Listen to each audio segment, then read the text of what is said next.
నమస్తే ఫ్రెండ్స్, నేను మీ నందన కిచెన్. ఈరోజు మన కిచెన్లోని శనగపప్పుతోని దోశ ఎలా తయారు చేయాలో చూపించబోతున్నాను. మినపప్పు, శనగపప్పు, మెంతులు, రైస్ ఇవన్నీ కలిపి నానబెట్టుకొని దోశ చేసుకోవడానికి ప్రిపేర్ చేస్తున్నానండి. మరి ముందుగా మన ఛానల్ కొత్తగా ఎవరైనా చూస్తున్నట్లయితే మొదటి నుండి చివరి వరకు స్కిప్ చేయకుండా చూడండి. అప్పుడే ఈ రెసిపీ ఎలా తయారు చేసేది మీకు అర్థమవుతుంది. చాలా ఈజీగా చేసుకోవచ్చు. ఇక్కడ నేను ఒక 2 గ్లాసులు మినపప్పు తీసుకున్నాను, మినపగుళ్ళు. అలాగే రైస్ కూడా రేషన్ బియ్యము 7 గ్లాసులు తీసుకున్నాను. ఒక గుప్పెడు అయితే ఒక గుప్పెడు తీసుకున్నాను. 1 స్పూను మెంతులు వేసాను. ఇలా వేసుకొని చేసుకోవడం వల్ల దోశలు చాలా టేస్టీగా ఉంటాయి, చాలా బాగా వస్తాయన్నమాట. ఈ విధంగా ప్రిపేర్ చేసుకోండి. ఇప్పటి వరకు మీరు ఇలా తయారు చేయనట్లయితే ఒకసారి ఇలా ట్రై చేసి చూడండి, చాలా బాగుంటుంది.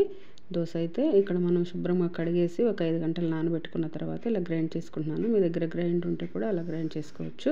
నేనైతే మిక్సీ జార్లో వేసి గ్రైండ్ చేస్తున్నాను. ఈ విధంగా మెత్తగా వేసుకోవాలి. మిగతా అన్నీ కూడా రైసు, మినపగుళ్ళు మొత్తం కూడా ఈ విధంగా వేసుకోవాలి. అంతా వేసేసుకున్న తర్వాత చూపిస్తున్నానండి వీడియోలో చూస్తున్నట్లుగా. ఈ విధంగా ఒకసారి అలా కలుపుకోవాలి. గ్రైండర్లో వేసుకుంటే మాత్రం ఇంకా బాగా వస్తాయి అన్నమాట, మెత్తగా ఉంటాయి దోశలు. అయితే అవైలబుల్గా ఉంటే అలా వేసుకోండి. మీరు ఓవర్ నైట్ ఇలా పులియబెట్టుకోవాలి. ఇదైతే పిండి అయితే ఇది మనకి చాలా షబ్బిగా వస్తుంది.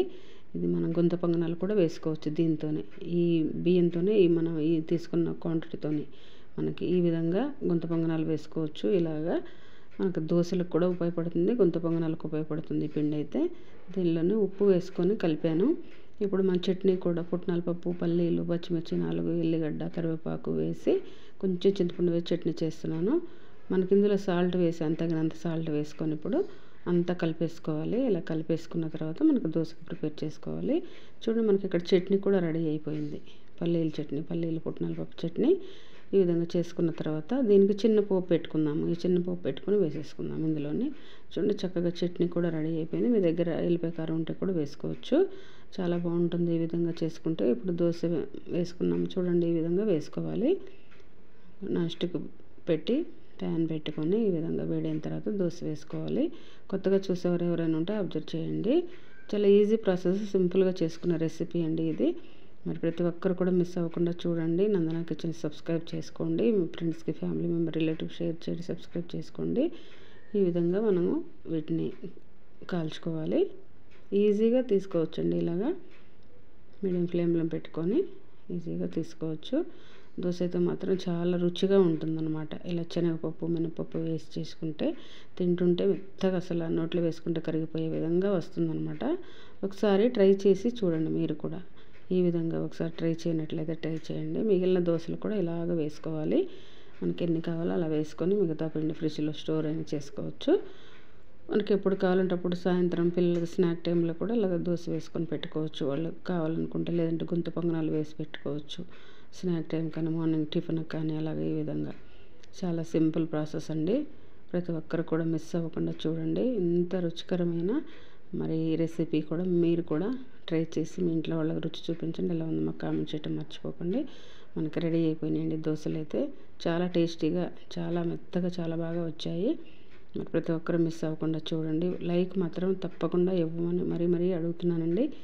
లైక్ తప్పకుండా ఇవ్వండి. వీడియో చూస్తున్నారు కానీ లైక్ ఇవ్వడం మర్చిపోతున్నారు ఫ్రెండ్స్. దయచేసి మీకు నచ్చింది అనుకుంటే ఒక లైక్ ఇవ్వండి. మీరు ఇచ్చే లైకే నాకు నేను ముందుకు వెళ్ళడానికి సపోర్ట్ చేస్తుంది. చాలా బాగా వచ్చాయండి దోశలు అయితే. తప్పక ఒక లైక్ ఇవ్వండి. Thanks for watching. నమస్తే అండి, నేను మీ ఆనంద్.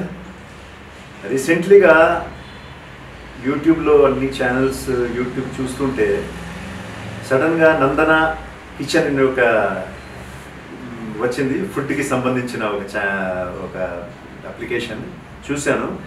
అంటే మనము ఇంట్లో రకరకాలుగా వంటలు ఏదైనా మనకు కావాల్సింది ఏదంటే మనము కోరుకుంటామో దాంట్లో అన్నీ ఉన్నాయి. మనకు రెసిపీస్ ఏదైతే మనకు కావాలో అవన్నీ బాగా చెప్తున్నారు. మనం చూసి ఈజీగా మనం చేసుకోవచ్చు. సో ఒక్కసారి ఆ నందన కిచెన్కి వెళ్ళండి, చూడండి, మీకు అర్థం అవుతుంది. ఒకవేళ మీకు నచ్చినట్టయితేనే దానికి మీరు సబ్స్క్రైబ్ చేయండి, లైక్ చేయండి, కామెంట్ చేయండి. డెఫినెట్గా మీకు ఆ ఛానల్ నచ్చుతుంది. దాంట్లో ఉన్న రెసిపీస్ డెఫినెట్గా వస్తాయి. సో ఆల్ ద బెస్ట్ అండి. Thank you.